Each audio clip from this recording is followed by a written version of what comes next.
Good evening, everybody, and you're very welcome along to this transfer special podcast. Yep, that's right, I said transfer special.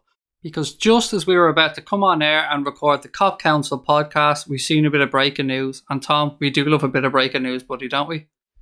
Oh, yeah, definitely. And this kind of breaking news is high on the list as well. Tom, you know what? I'm going to let you share it, buddy, because I always hog the transfer news. So go on, tell the listeners. Okay, I'll read you the headline in the Echo. So Liverpool are closing in on a £40 million deal for Monaco midfielder Fabinho. I think it was initially exclusively revealed by The Telegraph, by Jason, but there's been a couple of different figures bandied about, ranging from about 45 million to 39 million, depending on which source you're looking at. But it's around that kind of ballpark. He's a defensive midfielder from Monaco, and he's Brazilian. He looks really, really good. Loads of top clubs have been linked with him, particularly Man United for like the last 3-4 years. They've been constantly linked with signing him. And it's come just out of the blue, hasn't it, Craig? Like literally about 10 minutes before we started this, it just flashed up on our phones, and that was it. Like we've heard nothing about it for the last year or 2 years, wherever. Like it's just come completely out of the blue. Yeah, we spoke before we came on air about none of us having any links to this, gone back over past links in newspapers and gone back over the ITKs and gone back over the respected journalists. He was never, ever a name, Tom, that came up. No, nothing. Like there wasn't even a hint of it, even in the the crappy rumour kind of papers and all the stupid rumours that go around in the transfer season. You'd expect at least one kind of hint of a link, but there was absolutely nothing. So it's come at a complete surprise. But a good surprise, nonetheless, like a really good surprise, because I was actually getting a bit, not concerned, but I thought it was a bit weird that we weren't ever linked with a proper defensive midfielder. Like, I know we were linked with Jorginho, but he was seen more of a kind of deep line playmaker. Our man's Fabinho, Tom, that's all he is. Exactly, he is. So Fabinho looks like he's much more dynamic, and he's got a good strength. He's quite tall, I think. So yeah, he looks like a really great signing for the middle of our midfield. Chris, as I said, we've all been caught a little bit cold on this, and you probably more than any of us, because myself and Tom had at least seen the rumours, but you've been so busy today you haven't managed to get online. So Fabinho, as Tom said, and we spoke about earlier, I never knew that he started his career in Europe at Real Madrid. Well, yeah, that's what I know of him. I mean, I know a bit about the player, but what I don't know is that we were on the brink of signing him, which is quite mad, really. It's like we got disappointed on Saturday, and then the club say, "I'll tell you what, let's cheer the fans up, let's sign someone," and they pull this one out the bag. It's amazing, really is amazing. And like you guys just pointed out as well, it's been Jorginho, maybe Seri, back onto Jorginho, and then with a clot boom, it's Fabinho, straight out of nowhere, and it's a lot of money. It's a statement signing. It's exactly what we need. It's fantastic. I'm over the moon. And yeah, he went to Real Madrid. He didn't play many games. I think he probably played more games for the Real Madrid B side than he did the first team. And I think he may have only been there on loan. They may have only taken him on loan from his first club, which was Rio, and I think he then went on loan to Monaco, played a few games on loan, then Monaco took him on, and that's pretty much it. And then up to now, and he's going to be a Liverpool player, and I doubt there's a Liverpool supporter out there who's going to be unhappy with that. No. If somebody is, then they need their head looking at. He's probably going to do for us what Fernandinho does for Man City. I think he's going to be that type of player for us, and very much something we need. I said before we came online that Sean on Twitter, so that's at Div Iorigi, I believe his name is, described him as an octopus that has magnets on his tentacles, and that's a pretty good description, Chris. Well, octopi, is that the plural? And football, they seem to mix. I mean, we had one predicting scores, didn't we? And results during the last World Cup. So was it the World Cup before? I'm not too sure, but so yeah, they seem to go hand in hand with football. So if he is an octopus, that's fine. We'll have an octopus in the middle. I don't mind that. Hey, go on, Tom. This is something that we spoke about loads and loads and loads in regards to transfers in the summer, but it does look like, and all the murmurings from the respected journalists are that this is the first of a decisive summer for Liverpool, and a summer that Liverpool are going to make a statement in the transfer market. Yeah, definitely, and that was one of the things that I kind of saw and actually got even more excited about was the fact that everything's been really positive from all the sources, and they've said, this is the first of I can't remember where I saw it, but this was the first of 3 other deals that are going to happen on top of Keita. So in total, that could be about 5 signings. Melissa Reddy said it's the first of an aggressive summer.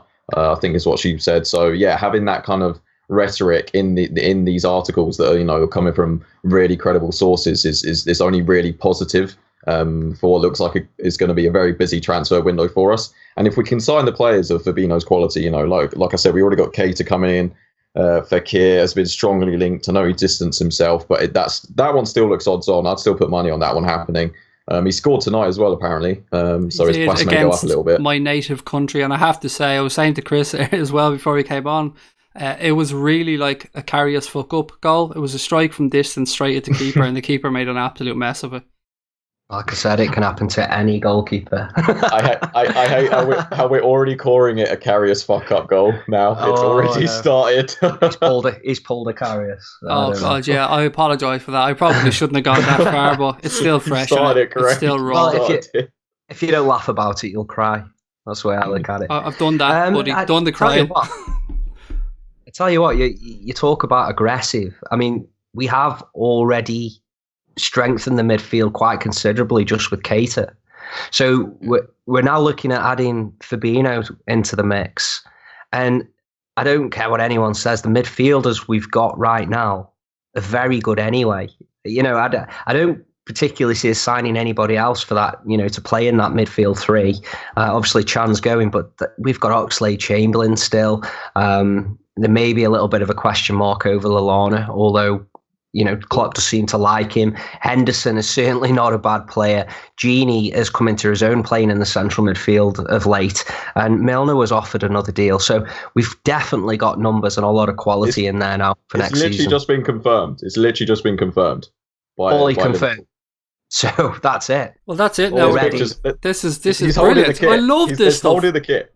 Already. He's holding the kit. Of course he's holding the kit because he's a fucking red. Of course he's holding... Sorry, ladies and gentlemen, by the way, for listening, but this is just excitement for us. We are children when it comes to transfers. That's jokes. He's literally just there standing with it. Like, I was like, what? I think we know what the image for the podcast is going to be anyway. I think that's that sorted. But think about this, like, how much stronger we are already.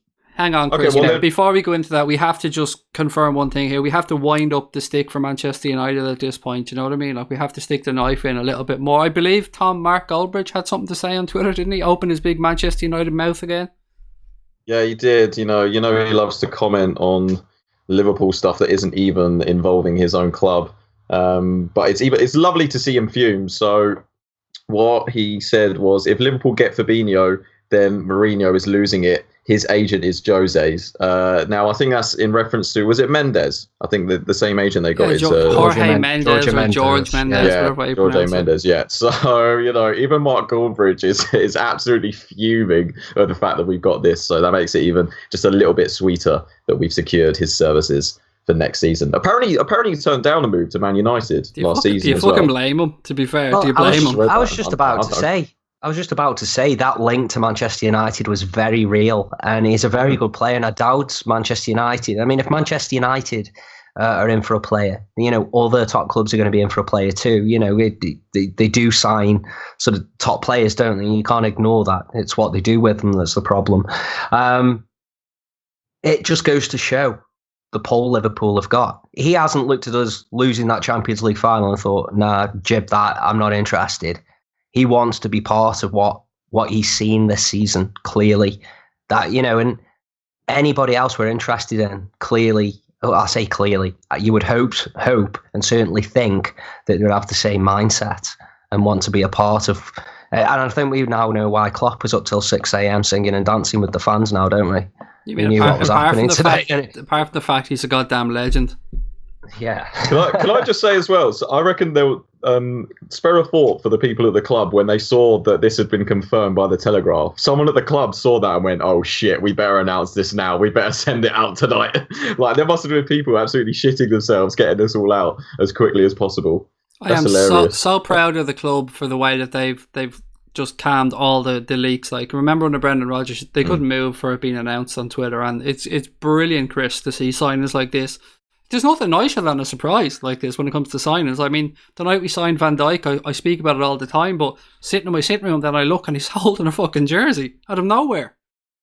It's like coming downstairs in your Superman pajamas when you're 4, isn't it? Walking in the living room and there's the shiny red bike waiting for you. It has that feeling, you know. I know we're all older. I know we're all a little bit more boring than we were when we were kids, but these type of things excite us like we're kids, don't they? And then you are a big smile on my face. And, you know, even coming out of that disappointing result the other night, you know, I was still quite optimistic and positive about next season. And then lo and behold, you get a piece of news like this and all of a sudden you're fired. I can't wait for next season. And if the transfer business is going to be as aggressive and as impressive as it already is, Keita and Fabinho already, then wow, what a season we're going to have next season. Yeah, I tweeted about, I don't give a fuck about international football, so I tweeted earlier on in the week, what am I supposed to do now until August? I mean, I could get to know the wife and kids again, but not even one of them are called Mo, so what's the point? Well, here's a question then. What is, if let's say we assume that we get Fekir in as well, and we're getting Keita, what would be your midfield 3 for next season, Craig? I'll go with you first, mate. I suppose it depends on who we're playing. If we're at home and we're looking to go and win a game, Naby Keita's never not going to be in my midfield 3 because he's just a machine. Naby Keita, probably I'm going to have to go Fabinho, and then if we have Nabil Fekir, then Fekir. But I feel awfully harsh on Alex Oxlade-Chamberlain and Jordan Henderson because neither deserve to be dropped, in my opinion. But Fabinho probably will offer that little bit more than Jordan Henderson, but Alex Oxlade-Chamberlain still has a lot to bring to the party. I just want to say that much.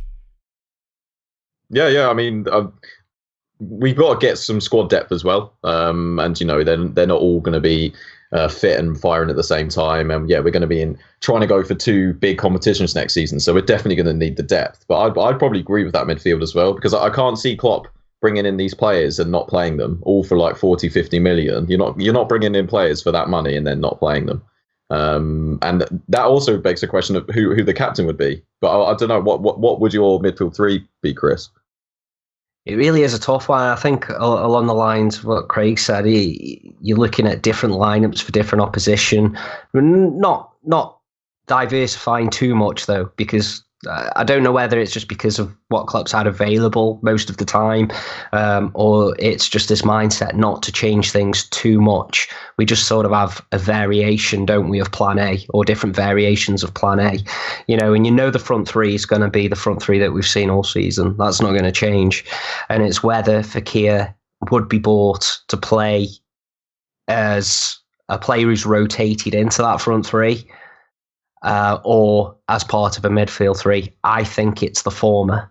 So I'm going off what I think Klopp would do here rather than what I'd like to see. What I'd like to see is perhaps like Van Dijk and then a load of forwards, but that's not really ideal, is it? I can get on that. Yeah. I can get on that boat. Yeah. I can definitely get on that boat. Van Dijk just standing there looking around going, I dare you. I fucking dare you. Come on. So I do you know what, though?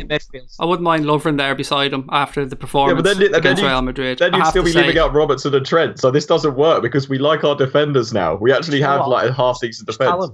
Just tell them not come back over the halfway line. Just tell them stay up there, do the cross. Do you know what we could do? We could have a midfield or a defensive trio. We go like in a line now. I'm not talking across the back. I'm talking in a fucking line. So we're going to have Van Dijk. No, actually, Van Dijk could be last. So we'll start off with Dejan Lovren, a little bit of aggression. Then we've Andy Robertson in behind that to chase you around the fuck. And then we've got Van Dijk if you get through. Think of Gladiators, and I mean the TV show, where they had that run where they had to get through each Gladiator one after the other. That's what I'm talking about, All Chris. I can remember is Jet, to be honest, so I'm not really... I don't think you're alone. No, I think, that'd just be unbelievable. I mean, against certain opposition, I reckon we could probably get away with that. We've seen Klopp throw some players into that back four, haven't we? And thought, oh my God, what's he doing? And Lucas Leiva, for example, and it works. But I think about what Tom asked, midfield three, the one you'd put your hat on out of who would be available, even if we sign Nabil Fekir. What I think Klopp would pick would probably be Keita, sort of left of the three. Deeper in the middle would be Fabinho, and then I think he would perhaps use Oxlade-Chamberlain more on the right. What I would like to see, perhaps, though, would be Gini sat alongside Fabinho, because both are quite capable of getting forward and offering a lot of link-up play, and then Keita playing sort of just in front. So rather we've got one central attacking midfielder rather than two wider attacking midfielders from the middle. That's what I would like to see. And I've just been so impressed with Gini this last few months. I think he's been fantastic. Right, gents, I think that's where we're going to leave the Fabinho talk. It was fantastic to get some breaking news while we were just recording the podcast. So just to recap, Fabinho has signed for Liverpool Football Club. He was only signing when we started recording. Now he has signed for a fee believed to be around €45 million with €5 million in add-ons. Great start to the summer. Thanks so much for listening. Don't forget to hit the like button and hit the subscribe button to be kept up to date with all the content here on Anfield Agenda.